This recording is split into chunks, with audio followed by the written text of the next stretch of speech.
Muy buenas, queridos amigos de Teología Paulina. También quiero saludar a la comunidad de Rincón Apologético de nuestro hermano Santiago Alarcón y a la comunidad también de Cultura Teológica de mi buen amigo Jorge Carrillo. Hoy vamos a estar estudiando un tema bastante interesante que se titula La estructura del canon del nuevo pacto. Así se titula la enseñanza del día de hoy. Y quiero decirles que a partir de hoy, seguramente los miércoles vamos a estar saliendo de forma muy regular para enseñar, precisamente porque ustedes conocen la lucha de teología paulina contra las sectas judaizantes y desgraciadamente los judaizantes se han adueñado del concepto raíces hebreas. Los que tuvieron la oportunidad de ver el anuncio de este estudio que inicia el día de hoy, tal vez se dieron cuenta que estábamos a la hora de publicar afirmando que cuando un judaizante dice que si quieren aprender raíces hebreas, pues la mayoría de la gente, ¿verdad? Ingenua, pues con un deseo sincero dice que sí, y lo que jamás iban a esperar es que lo que les van a terminar enseñando son teorías de conspiración de Constantino, insinuaciones que nos dicen que el nuevo pacto es menos importante que el antiguo pacto, insinuaciones de que el Nuevo Testamento fue escrito en hebreo cuando eso es insostenible, cosas raras, ¿verdad? Como no diga Dios porque es decir Zeus, ¿verdad? O no diga Jesús porque es decir caballo, tiene que decir Yeshua o Yahshua, cosas de ese tipo, ¿verdad? Esas son realmente las raíces hebreas que enseñan los judaizantes, porque vamos a hacer una aclaración. Las raíces hebreas, nosotros los cristianos las tenemos acá en la Biblia. A nosotros nadie nos ha robado las raíces hebreas y no vamos a permitir que los judaizantes vengan a decirnos que Constantino y Roma nos robaron las raíces hebreas, porque están acá en toda la Biblia. Todo el Antiguo Testamento y el Nuevo Testamento fue escrito por judíos mesiánicos y aquí están las raíces hebreas. Entonces, cuando nosotros estudiamos la teología veterotestamentaria, estamos estudiando raíces hebreas. Es por esa razón, queridos hermanos, que hoy vamos a estar estudiando a fondo cómo debe estar estructurado el canon del antiguo pacto. Luego, en algún momento hablaremos del nuevo, pero hoy vamos a hablar de esto. Yo quiero decirles que hace unos días una persona me escribió y me pidió que por favor explicara cómo estaba organizada la Biblia, cómo estaba estructurada, porque un hermano de su iglesia le preguntó y no supo qué contestar. Entonces, hoy vamos a estar hablando de cómo está estructurada la Biblia. Obviamente en las Biblias tradicionales, ¿verdad? Cualquier persona dirá, bueno, la Torá, ¿verdad? O el Pentateuco, los históricos, los profetas mayores y menores. Hoy vamos a estar viendo que esa es una división pues realmente espantosa, ¿verdad? No debería estar acomodada la Biblia así. No estaba el antiguo pacto, por decirlo así, acomodado en el tiempo de Jesús de esa forma. Entonces hoy vamos a estar viendo cómo las Biblias tradicionales lo acomodan, los libros del antiguo pacto, y vamos a ver cómo deberían estar realmente acomodados los libros del antiguo pacto. Así que creo que es una enseñanza bastante interesante la del día de hoy. Vamos a comenzar con la enseñanza del día de hoy. Amén. Así que voy a compartir pantalla para que ustedes puedan ver qué es lo que vamos a estar pues estudiando el día de hoy. Amén. Espero que sea de muchísima bendición.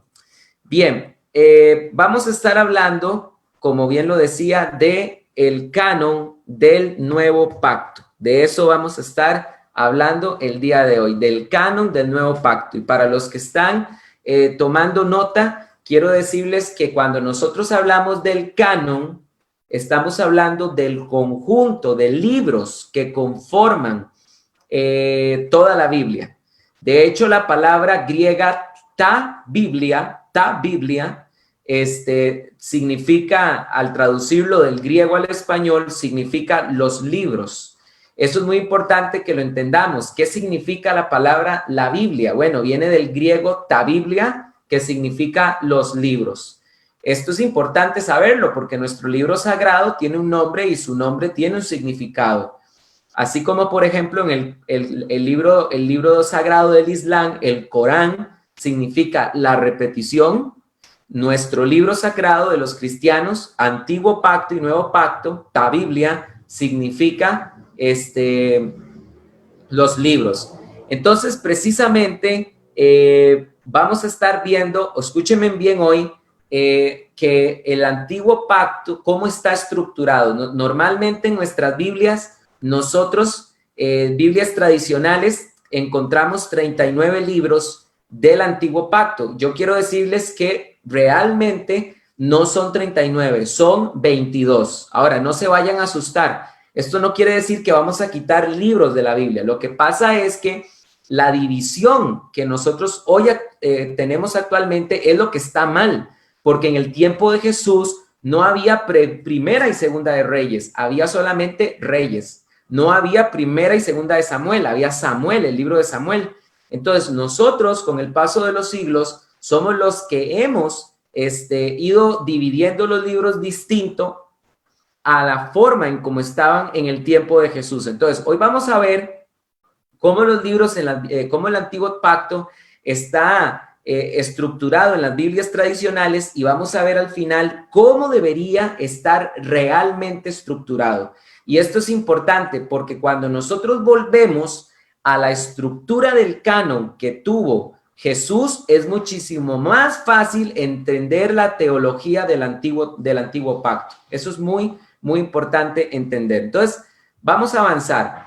Vean ustedes qué interesante esto que dijo Casidoro de Reina con respecto a su traducción de las Sagradas Escrituras. Casidoro de Reina dijo, primeramente, en que habiendo hecho con toda fidelidad todo cuanto hemos podido, ningún sano juicio nos reñirá por lo que nuestras fuerzas no alcanzaron. Quien lo pudiere y quisiere hacer mejor, nuestro presente trabajo no estorbará, antes le ayudará aún con las mismas fallas y errores que tuviere.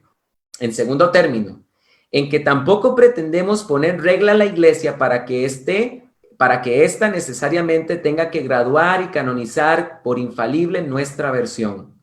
Solamente pretendemos ayudar con lo que podamos, corto o largo plazo, hasta que Dios otorgue más abundante provisión a su iglesia.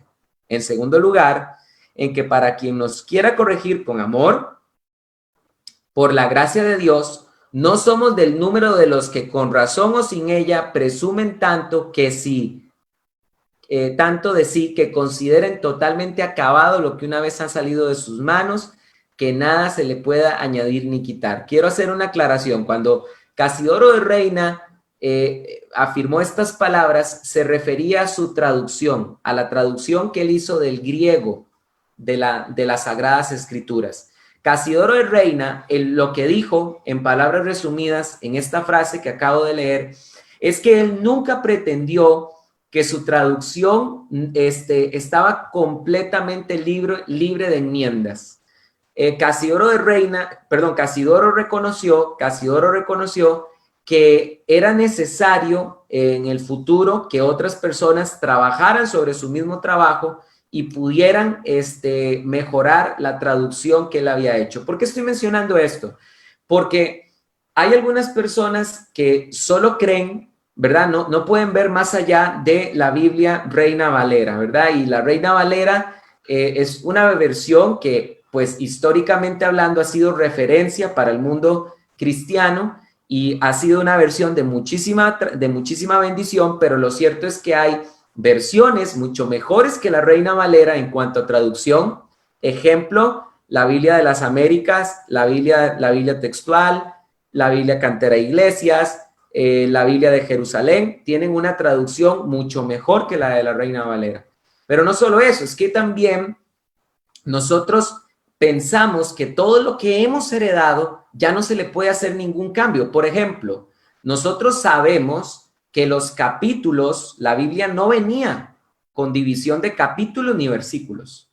Y muchas veces esta división de capítulos es pésima. Por ejemplo, es interesante que cuando nosotros leemos Génesis capítulo 1, nosotros después leemos el capítulo 2 hasta el versículo 4, aún se nos viene hablando de los 7 días, de los 7 días de la creación.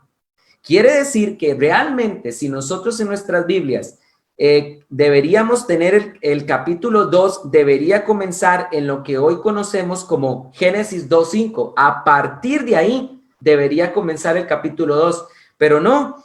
Cuando en las Biblias nosotros encontramos, en todas las Biblias encontramos que el capítulo 2 empieza donde empieza, está mal, porque precisamente está cortando la idea, la línea que viene trayendo todo el capítulo número 1. Voy a dar otro ejemplo. Cuando nosotros leemos la historia del nacer de nuevo, cuando Jesús habla con Nicodemo en las Biblias tradicionales, parece que esa historia de Jesús y Nicodemo termina hasta Juan capítulo 3, versículo 15.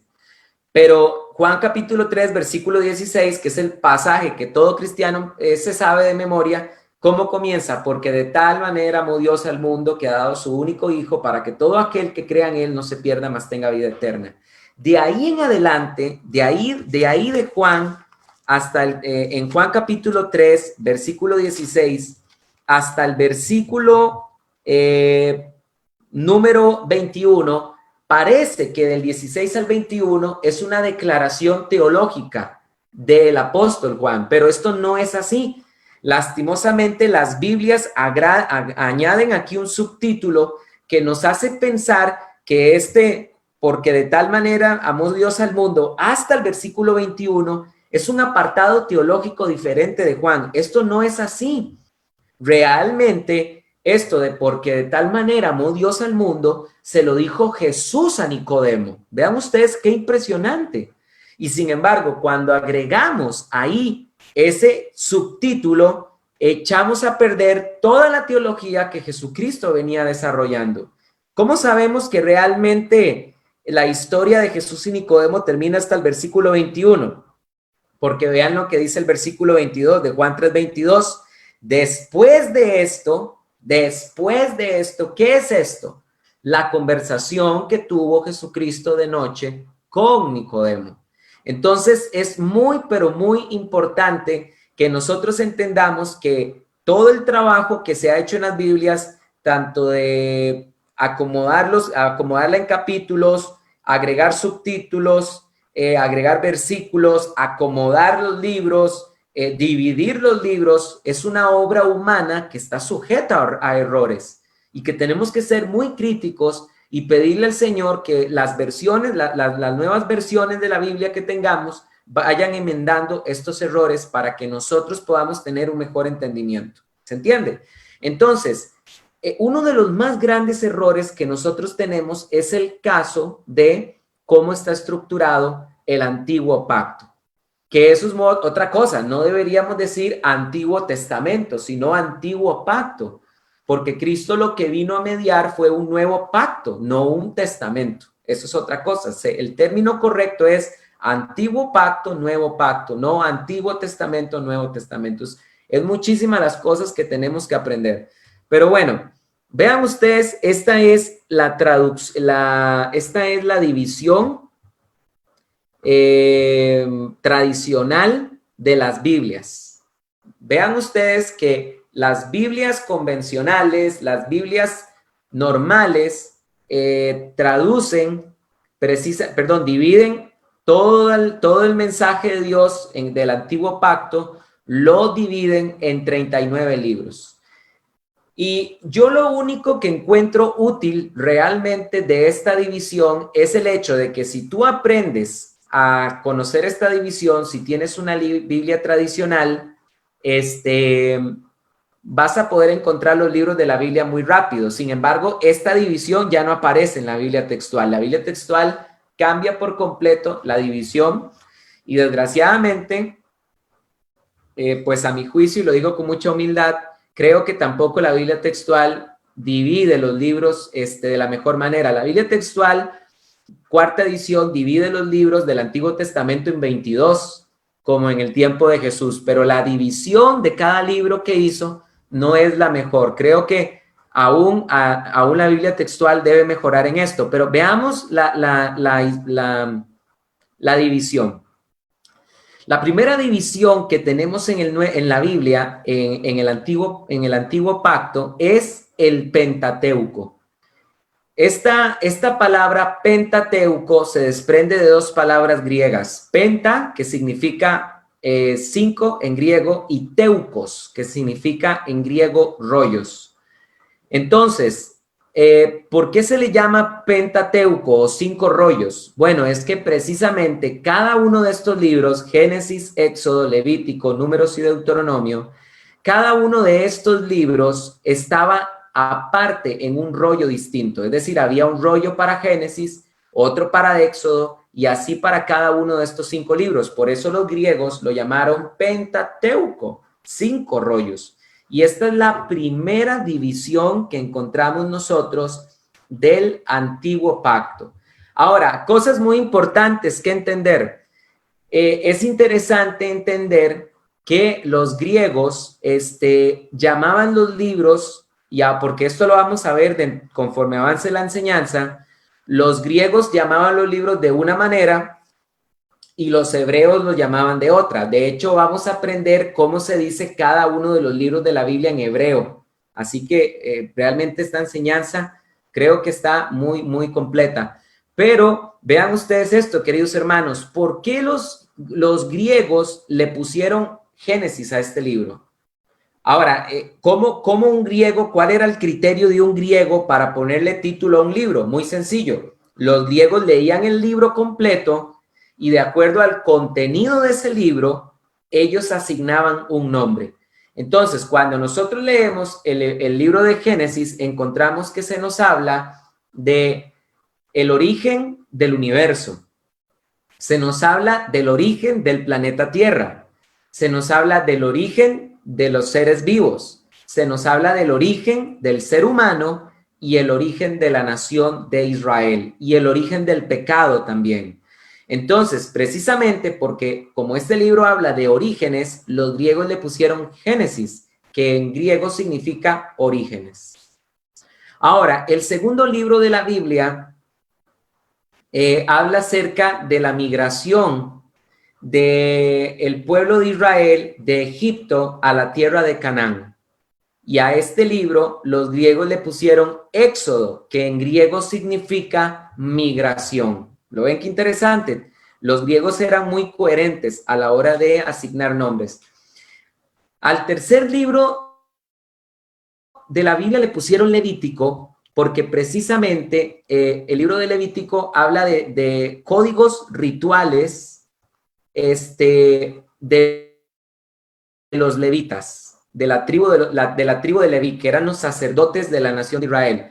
En el libro de Levítico se explica cómo los levitas debían oficiar las fiestas, cómo debían oficializar los sacrificios, los holocaustos, etcétera, etcétera. Entonces, Levítico significa en griego acerca de los levitas. Luego, en el cuarto libro de la Biblia, encontramos que se nos mencionan 2 censos de la nación de la nación de Israel, por cada tribu. Encontramos que se menciona 2 veces 2 censos, donde se nos dice tantos de la tribu de Rubén, tantos de la tribu de Simeón, tantos de la tribu de Aser, de Isaacar, etcétera, etcétera. Entonces, al tener este libro 2 censos, los griegos le pusieron números. Y el cuarto libro de la Biblia, el quinto libro de la Biblia, perdón, ¿de qué trata el libro de Deuteronomio? Yo me acuerdo que cuando yo era niño, yo pensaba que este libro hablaba de demonios, porque se llama Deuteronomio y suena a demonio, pero no tiene nada que ver con eso. La palabra nomios en griego significa ley y la palabra deutero significa segunda. Entonces, Deuteronomio significa segunda ley. ¿Y por qué este libro se llama Segunda Ley? Porque si ustedes leen el capítulo número 1 de Deuteronomio, Moisés vuelve a explicarle a la nación de Israel toda la ley que él les había dado en el libro de Éxodo, en el libro de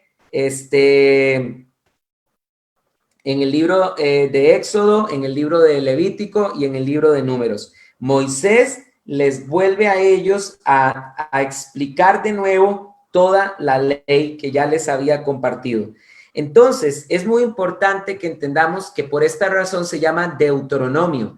Y con esto también vamos a contestar, conforme este estudio vaya avanzando, también vamos a contestar por qué en la Biblia no están los libros deuterocanónicos de la Iglesia Católica. ¿Por qué en el Antiguo Pacto no está Primera de Macabeos, Segunda de Macabeos? ¿Por qué no está Eclesiástico? Esos otros libros, eso lo vamos a contestar. Y también vamos a contestar por qué no está dentro del Antiguo Pacto el famoso libro de Enoc. Pero vean ustedes la grandísima ignorancia que nosotros tenemos como cristianos, que cuando nosotros hablamos de Primera de Macabeos, Segunda de Macabeos o el libro de Enoc, muchas veces he escuchado a los cristianos decir, estás hablando de los libros apócrifos. Un momento, no son apócrifos. No son apócrifos, nada que ver con apócrifos, no tienen nada que ver con apócrifos.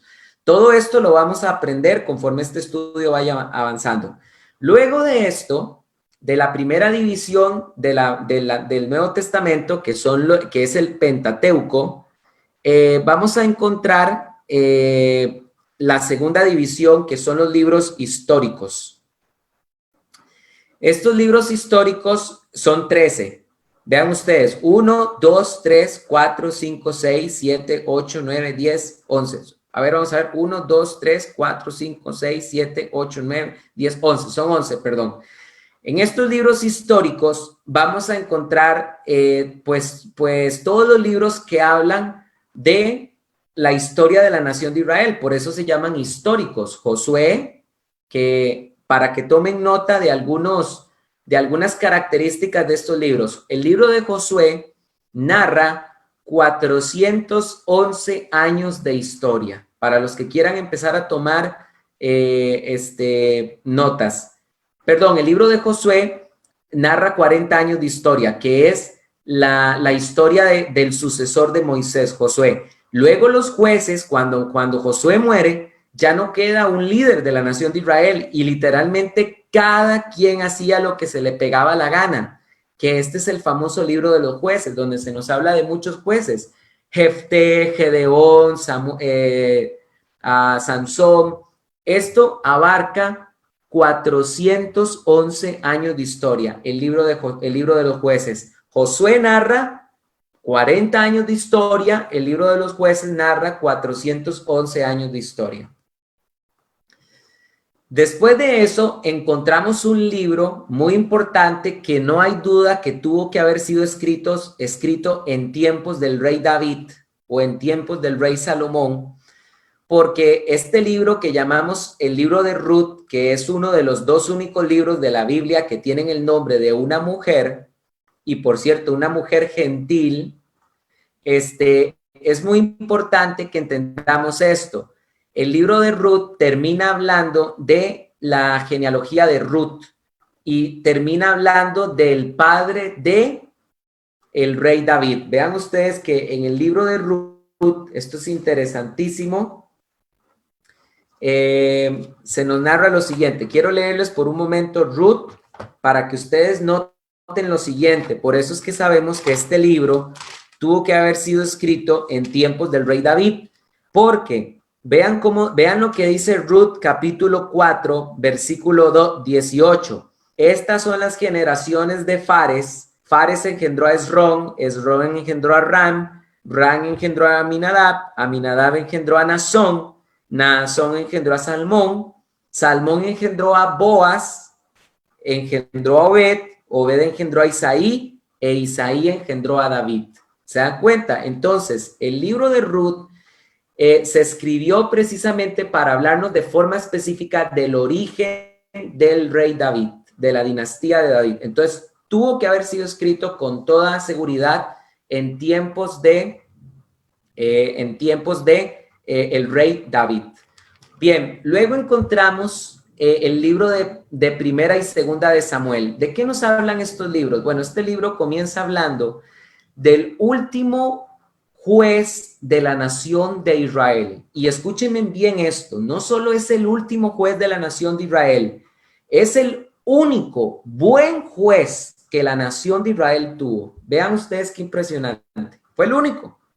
No hubo un rey, perdón, un juez como el profeta Samuel. Todos los demás jueces fueron un montón de jueces que se jalaron un montón de tortas. A ver, Sansón, inmoral, ¿verdad? Le ganaban las pasiones con las mujeres.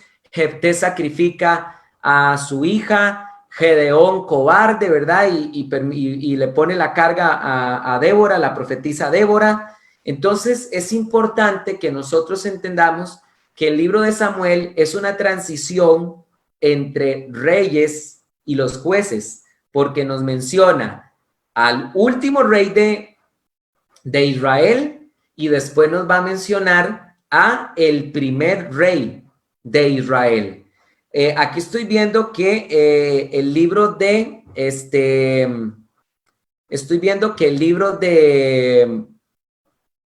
aquí hay una persona que nos está preguntando, el hermano Alex nos está preguntando de cuántos años data el libro de Ruth. Bueno, el libro de Ruth tuvo que haber sido escrito hace 3000 años, porque el rey David vivió 1000 años antes de Jesús, y estoy enseñando que precisamente Ruth fue escrito en tiempos del rey David.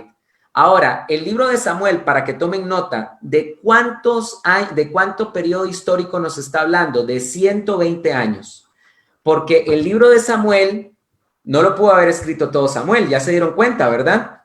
Porque Samuel no pudo haber escrito esto. El libro de Samuel inclusive narra un montón de cosas después de la muerte de Samuel. Entonces, el libro de Samuel narra 120 años de historia y un periodo de historia muy, muy interesante, porque es el tiempo de cuando Israel estaba unificado. Y nos habla de los 3 primeros reyes de Israel: Saúl, David y Salomón. Cada uno de ellos reinó 40 años. Cada uno de ellos reinó 40 años. Por lo tanto, primera y segunda de Samuel nos narran 120 años de historia.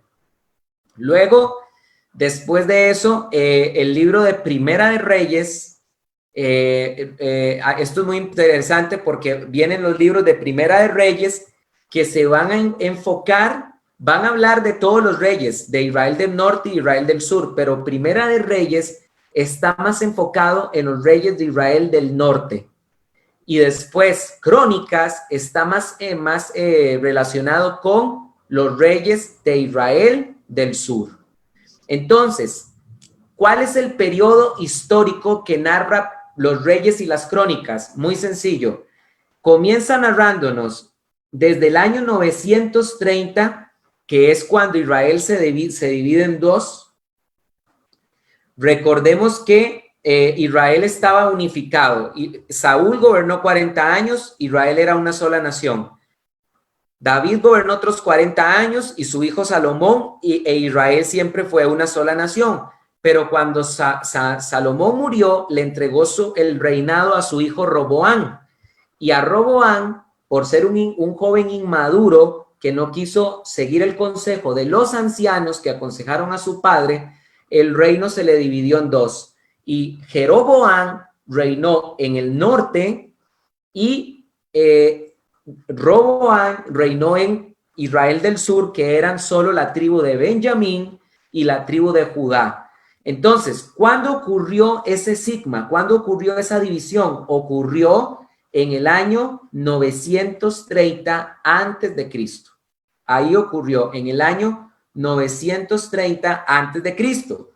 Y precisamente estos reyes, estos libros de Reyes y Crónicas nos van a terminar de narrar hasta el año 538, que es cuando Israel del sur regresa del exilio de Babilonia. Recuérdense que el rey Ciro, medo-persa, le permitió a Israel del sur volver a Jerusalén, volver a Israel. ¿Cuándo ocurrió eso? En el año 538 antes de Jesús. Entonces, Vean ustedes que los reyes y las crónicas narran una gran parte de la historia de Israel. Narra desde el 930, cuando se le divide el reino a Roboán, hasta el año 538, cuando Israel del Sur regresa del exilio de Babilonia. ¿Ok? Luego de eso, vamos a tener otros libros más. Y yo quisiera aquí hacer una aclaración, porque veo que el hermano Andrés Amarilla indica muy bien, claro que sí, nos indica de forma correcta que falta un libro. Por supuesto que falta un libro. Falta el libro de Esther, que aquí se me olvidó ponerlo. Disculpen. Ok, falta el libro de Esther. Entonces, permítame un segundito para corregir esto, por favor. Ajá, aquí estamos. Ya lo estamos arreglando para que no haya enredos. Muy bien, ahí está. Ya lo hemos enmendado. Entonces, después de eso, la Biblia nos va a narrar sobre 3 libros muy importantes. El libro de Esdras, el libro de Nehemías y el libro de Esther. Entonces, ¿a partir de qué momento van a empezar a narrar estos libros? Bueno, estos libros van a comenzar a narrar la historia de Israel después de que Israel regresa del exilio. Es decir, Esdras, Nehemías y Esther narran acontecimientos que ocurren después del 538 antes de Cristo. Y esto es muy importante porque el libro de Esdras narra cómo se restauró el sistema religioso de la nación de Israel. Entonces, estos 3 libros, Esdras, Nehemías y Esther, nos narran la historia de Israel después del 538, y estos 3 libros tienen algo en común. Nos narran la historia de Israel bajo el dominio de los medos persas. Muy importante, bajo el dominio de los medos persas. Esdras nos narra cómo se restauró el sistema religioso. Nehemías habla de cómo se restauró el sistema político. Y Esther nos narra, es otro libro maravilloso, ¿verdad? El libro de Esther, porque es el segundo libro que tiene el nombre de una mujer y nos narra la historia de esta mujer, de cómo salvó a la nación de Israel en el imperio medo-persa de ser exterminado. Y aquí en este libro es de donde viene la famosa fiesta del Purim.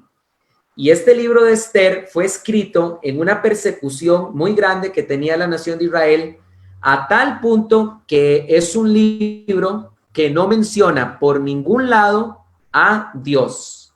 La palabra Dios, alguna expresión como hacia Dios, como Elohim, como Adonai o cualquier otro nombre de Dios, mucho menos su nombre Yahvé, no aparece ni una sola vez en todo el libro, y fue precisamente por la persecución.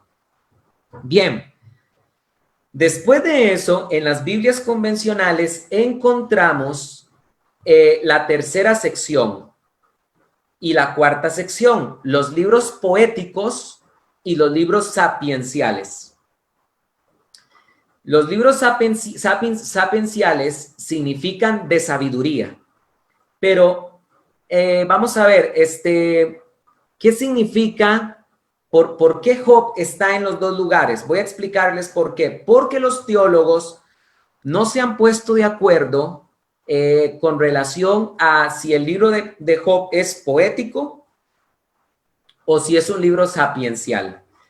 Lo cierto es que el libro de Job es las 2 cosas. Entonces, algunas Biblias van a acomodar el libro de Job en la sección de los poéticos y otras Biblias lo van a presentar dentro de los sapienciales. Pero es importante mencionar que si nosotros acomodamos Job dentro de los poéticos, serían 3: Job, Salmos y Cantares. Y ese es precisamente el orden en el que deberían estar acomodados en esa sección, porque está siguiendo el orden en que fue redactado. Es decir, primero se escribió Job, luego Salmos y después Cantares. Pero es acá donde nosotros tenemos que entender que los libros de la Biblia no están acomodados históricamente, porque si los libros de la Biblia hubieran estado acomodados históricamente, Job tenía que estar antes que Génesis, porque el primer libro en ser escrito en la Biblia fue el libro de Job. ¿Cómo sabemos que Job es el libro más antiguo de toda la Biblia? Por tres razones. En primer lugar, porque el libro de Job menciona a Job haciendo sacrificios a Dios. Entonces, quiere decir que si Job hubiera vivido, en el tiempo de la nación de Israel, Job no podía ofrecer sacrificios, porque era algo solo de los levitas. Entonces, estos sacrificios que Job ofrece son similares a los sacrificios que vemos que los patriarcas ofrecen. Abraham, Jacob, Isaac y Jacob.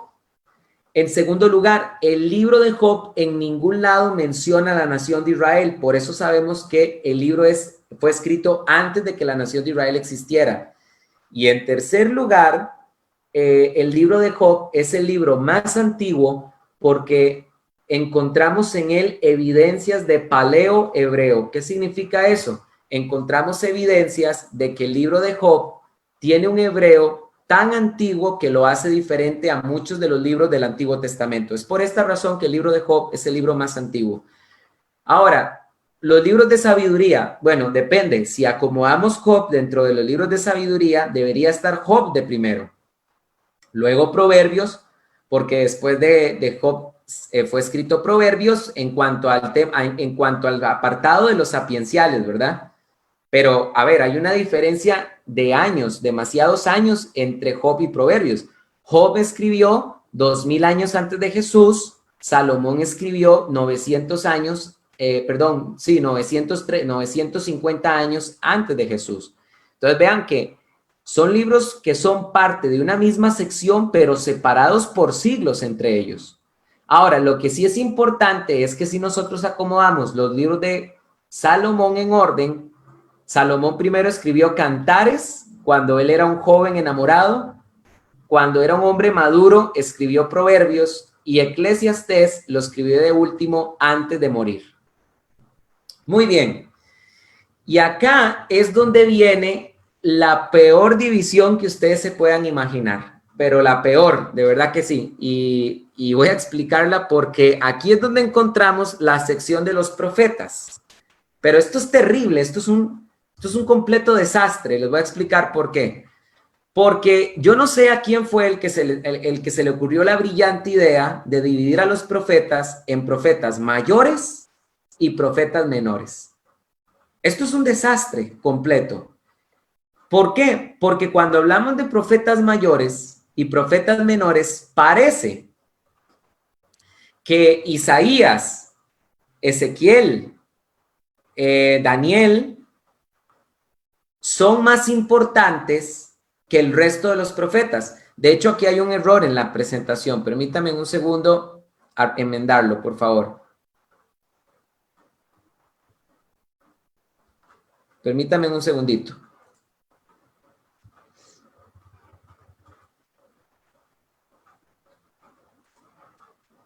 Listo.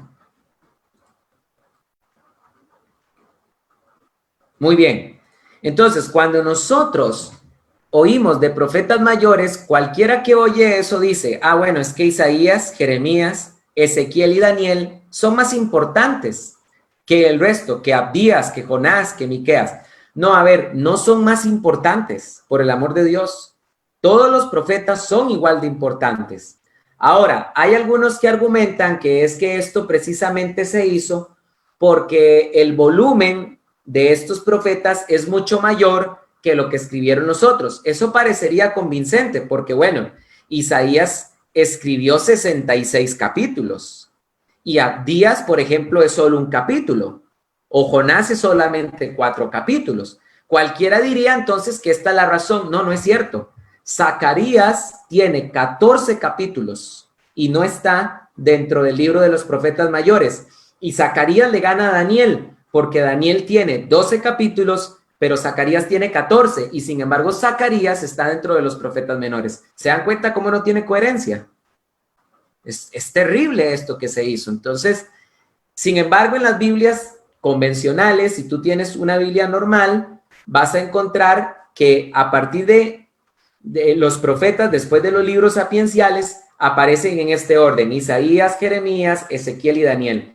¿Y por qué en ese orden? Porque precisamente en ese orden fue que vivieron. Primero vivió Isaías, después vivió Jeremías, después Ezequiel y después Daniel. Inclusive algunos de ellos fueron contemporáneos. Jeremías, Ezequiel y Daniel fueron contemporáneos, pero ninguno de ellos tres conoció a Isaías. Isaías es muchísimo anterior que ellos tres.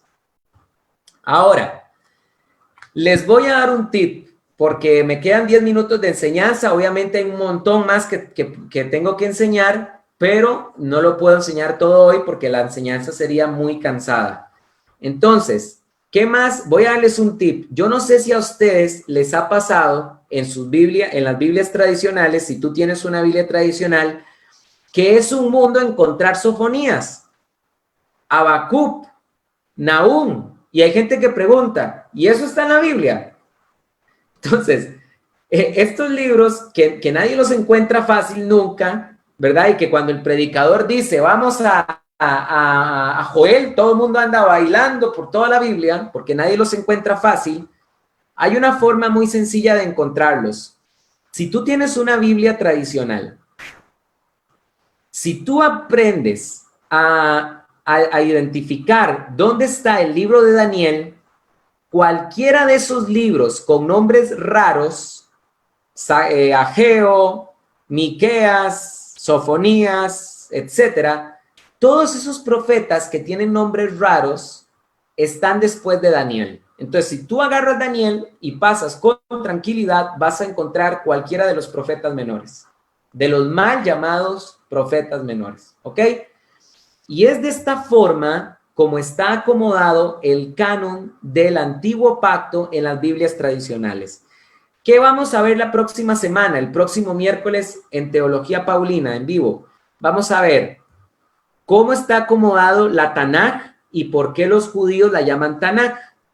Vamos a ver cómo estaba acomodado el canon en tiempos de Jesús. Véanlo acá. Vamos a ver el testimonio de Flavio Josefo y vamos a presentar. Aquí pueden ver ustedes, hermanos, cómo debería estar acomodada las Biblias realmente y cómo se dice cada libro en hebreo. Eso es lo que vamos a aprender la próxima semana. ¿Ok? Vamos a hablar de cómo dividen los judíos. Ellos no dividen capítulos y versículos, eso lo vamos a ver. Vamos a ver los 4 tipos de bases para traducir que la Biblia textual tiene y vamos a ver algunos ejemplos de traducción. Entonces, hasta aquí la enseñanza del día de hoy. Así que, queridos hermanos, gracias por haber estado hoy aquí conmigo y nos vemos el próximo miércoles otra vez en Teología Paulina para compartir la segunda parte de este estudio. Que Dios me les bendiga y que tengan mucha paz. Que estén bien. Que Dios les bendiga.